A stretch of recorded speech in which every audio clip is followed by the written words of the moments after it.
Bonjour à vous. Alors aujourd'hui le drapeau de la Cornouaille. Cornouaille avec un S.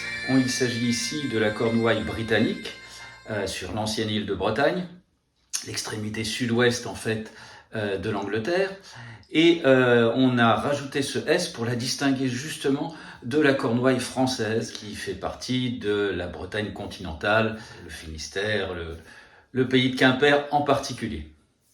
Alors cet actuel comté d'Angleterre est un pays celtique avec une langue celtique, le cornique, qui se trouve en fait très proche du breton, puisque le peuplement, enfin une grande partie du peuplement de notre Bretagne à nous, est venu de l'île de Bretagne à une époque reculée, 4e, 5e siècle, où cette île, les Celtes de l'endroit étaient soumis aux invasions de divers peuples tels les Angles ou les Saxons.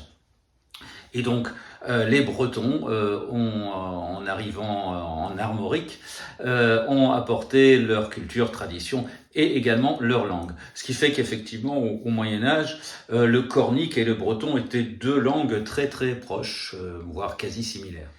Alors le drapeau de la Cornouaille est justement le reflet de cette parenté, puisqu'il s'agit d'une croix blanche disposée sur un fond noir. Et si vous vous souvenez, le Gwenadu, le drapeau breton actuel, a fait suite à un drapeau qu'on appelait le Croix-Astu, la croix noire, qui était en vigueur au XVe siècle, et qui était lui-même une croix noire disposée sur un fond blanc. Donc le drapeau de la Cornouaille britannique se veut en fait une sorte de négatif, ou de reflet de ce croix-du, de cette croix noire en vigueur chez nos Bretons. Ce drapeau de la Cornouaille est également appelé le drapeau de Saint-Péran ou Saint-Piran, ce dernier étant le saint patron de la Cornouaille britannique. Enfin, un dernier mot sur l'hymne. Vous allez retrouver encore une fois qu'il s'agit du même hymne qu'au Pays de Galles et en Bretagne. Voilà, c'est tout pour aujourd'hui. Je vous dis à la semaine prochaine.